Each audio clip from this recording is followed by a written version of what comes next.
goes to wanting to say that the black control deck is going to do better, but I really think that there aren't very many weapons it has to fight all of the tokens. Well, between the two, I would probably give my edge also to the tokens deck. The tokens deck being played by Travis Sowers is the one. Tokens by Tsubasa Seki. It's the other way around. Travis Sowers is the token player. We've got this backwards. Right, so yeah, the little... Pay no attention right now to the... Man behind the Iron Curtain. Yes. So Sowers is the tokens player on your right, and Tsubasa Seki is... There we go. Our VAT control player is on the left. I saw him walking around earlier, and I'm not surprised to see that he's doing well. You ever watch Magic players, and they've got kind of a look of, I'm doing good? He had that look on his face. Yeah. To be fair, I'm doing well. That might be the more appropriate way to say that. So actually, they have different records, I believe, right now. We have Travis Sowers at X and 2, Tsubasa Seki at X and 1. Your round one pairings are on the green paper on the L through O board in the back of the room. Please find your seats. Okay, it looks like...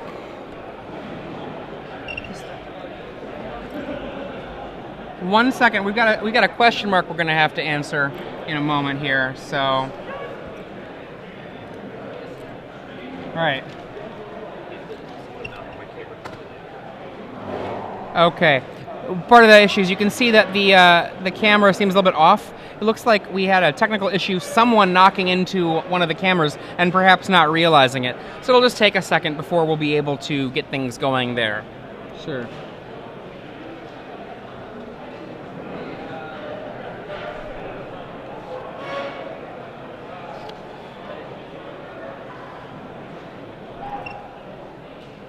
One moment then. All right. So as soon as we get to this underway, it looks like the two players are still just shuffling. So we mentioned about the control deck we have from Tsubasa Seki. Travis Sowers' deck, his tokens deck, is a lot more of a straightforward deck. It's playing 4 Doomed Traveler, 4 Champion of the Parish, 4 Lingering Souls, 4 Midnight Haunting, 4 Gather the Townsfolk, and then it has 8 Anthems and 4 Round of the Peers and 4 Intangible Virtues.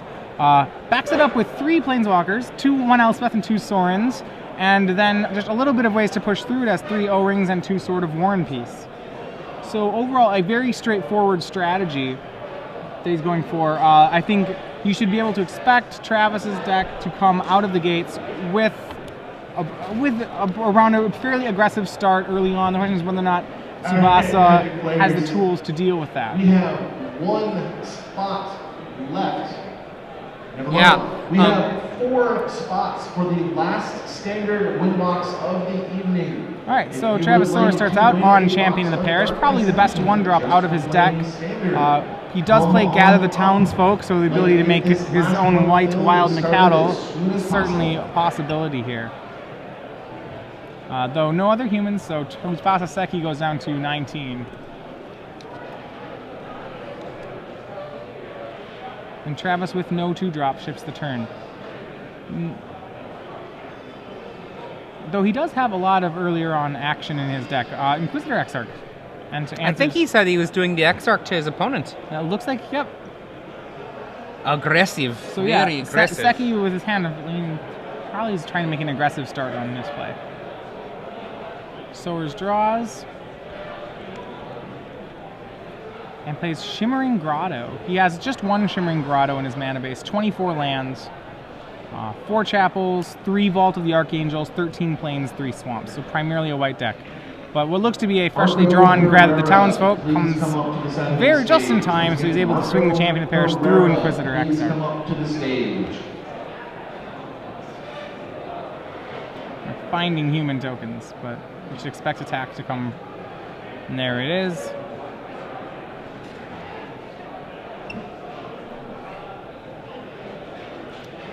We had an international player come up to us a minute ago, Augusto, asking to say hello to some of his friends in Brazil. So if you're a Cristiano Cristo out there, hello from Augusto. Players come from all over the place to come to these Star City Games events, and I think they're a really great time. We can see Inquisitor Exarch here coming on in, showing you perhaps something new here in Sacramento. All right, so he takes it. Both players, I believe, are at 16 now.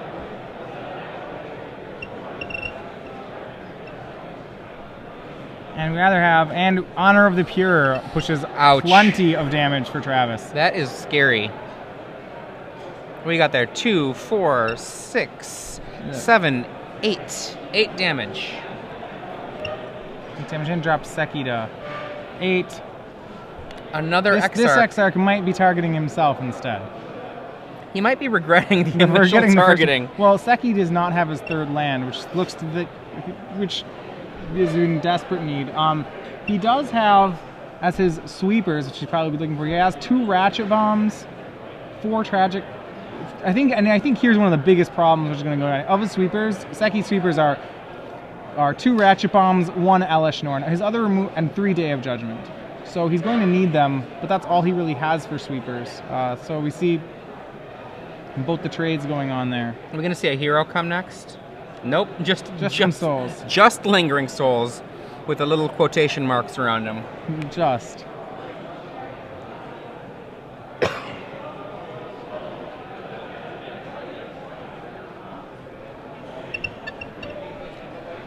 Alright, so let's bring this back to Seki's turn. Still missing, and then Seki moves to discard.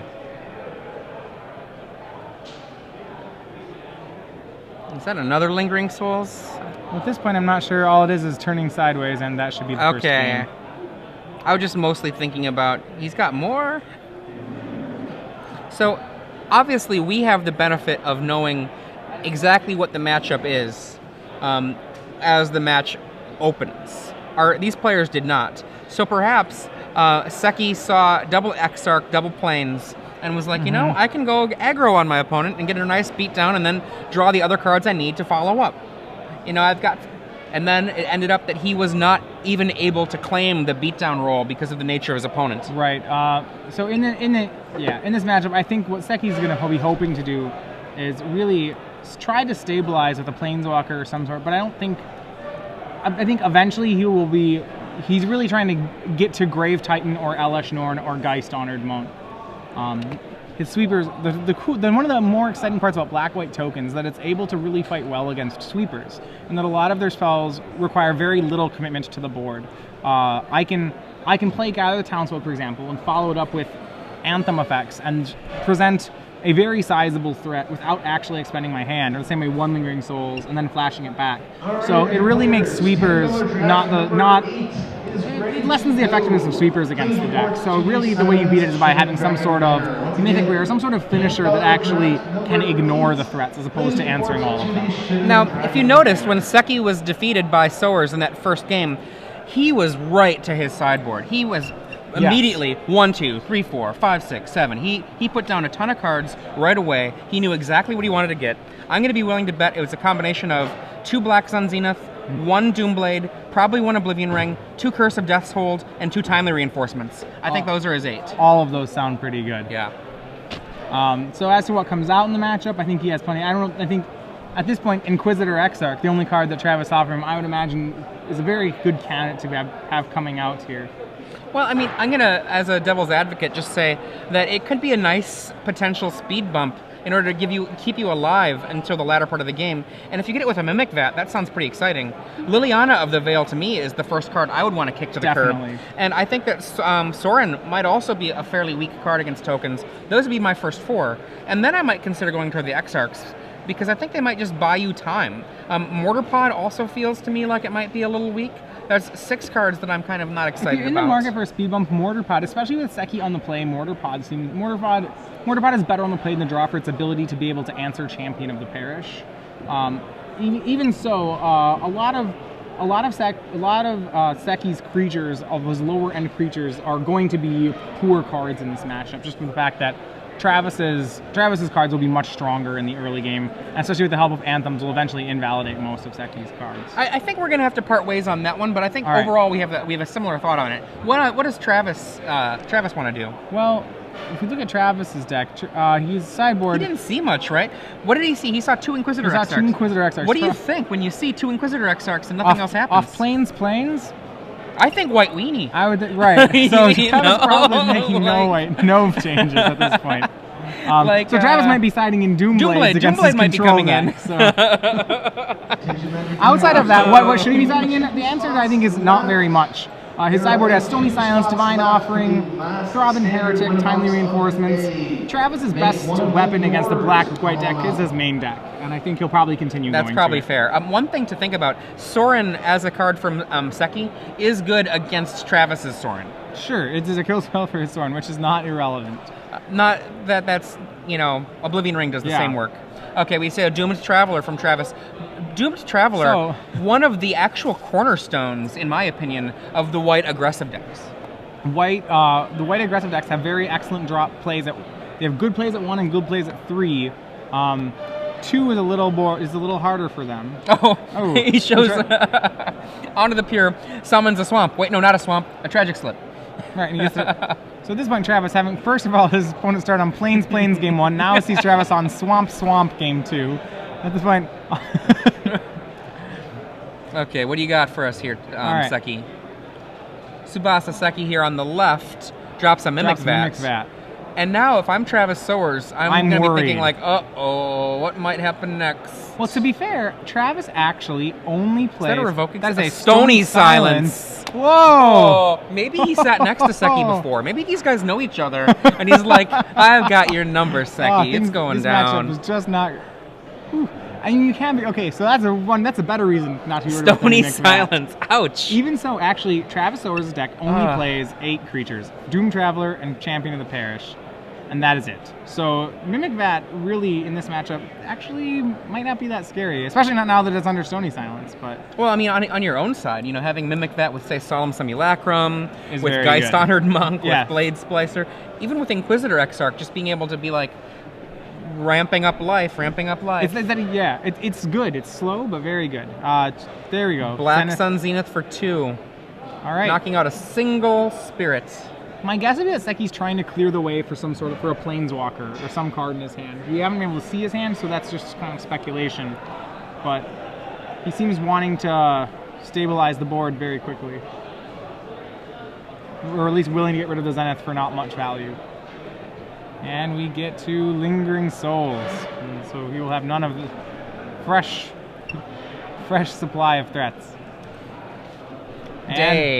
And the Lingering Souls is still hanging out in the graveyard, waiting to come back. And this is one of the best strengths of black-white tokens, is that Lingering Souls is going to eats a Day of Judgment without having to flash it back. Shows that Travis will just be able to out-muscle threats here on Seki. 2 more souls. Both players with a lot of cards in hand. And Seki, Oblivion Ring, perhaps onto the pier. Or maybe the Stony Silence. It depends what's in his hand. Oh. He's going for the Stony Silence. Stony Silence. So he can cast his Ratchet Bomb. You are in the room. The Legacy Challenge has started without you. Once again, Nate Polson. And he immediately cracks the Ratchet Bomb on the 2 tokens. So, in this case, the Lingering Souls has been a really excellent 2-for-1, killing a Day of Judgment. Another Stony Silence. And gather the townsfolk. Oh boy, Seki is being ground down here. Is he going to have a big drop to bring things back under control? No grave sign of Grave Titan yet. Our hope, I think, is that if he has Elesh Norn, perhaps he seems to be firing off most of his sweepers very quickly. So maybe it's possible he's just, if he has Elesh Norn in his hand, that he's firing off very quickly, just wanting to make it to Elesh Norn alive. But he only needs to get 1 more mana. He only needs 1 more, and he has to have the Elesh Norn. He only has 1 in his deck. 4 mana. Sorin. Dun dun dun. Well, he's still alive to the same thing he was before. Elesh Norn still gets there. +1/+0 forever, says Sorin. We now have 1 emblem on Travis's side. For now, 1 emblem.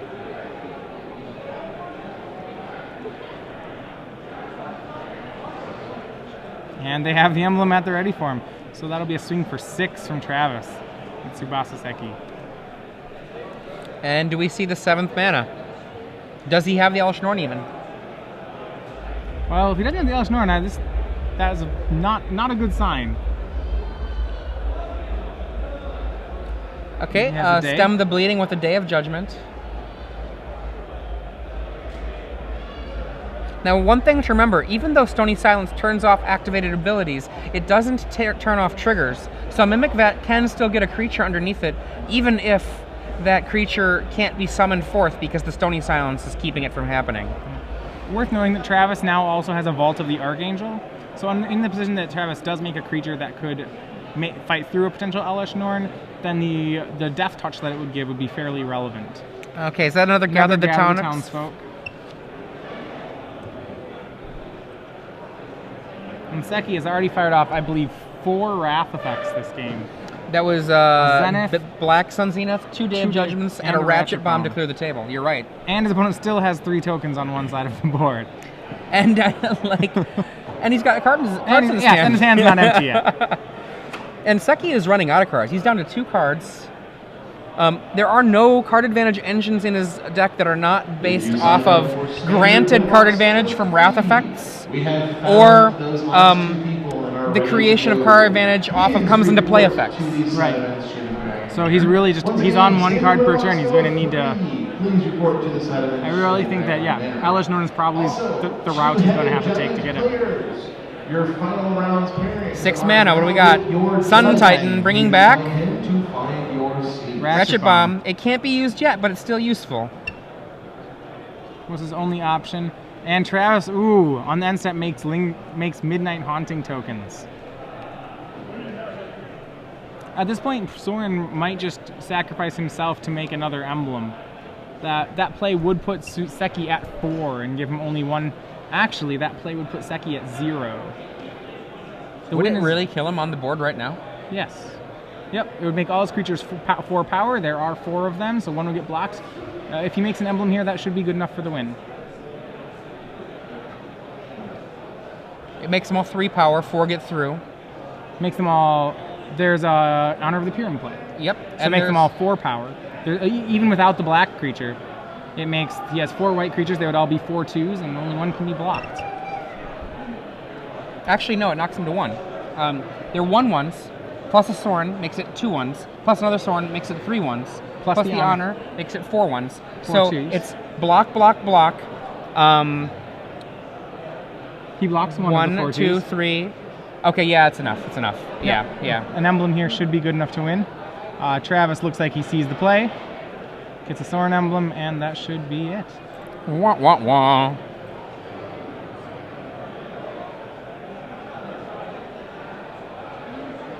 Alright, sees the play. Seki will take at least 15 on this attack, so... And I think that's all she wrote. Yeah, 15 is a good portion of your life total. All she wrote. Alright. Tsubasa Seki vanquished by Travis Sowers. Quick fashion of 2-0. So with that, we know that will drop Seki out of top 8 contention. Travis Sowers actually was X2 entering this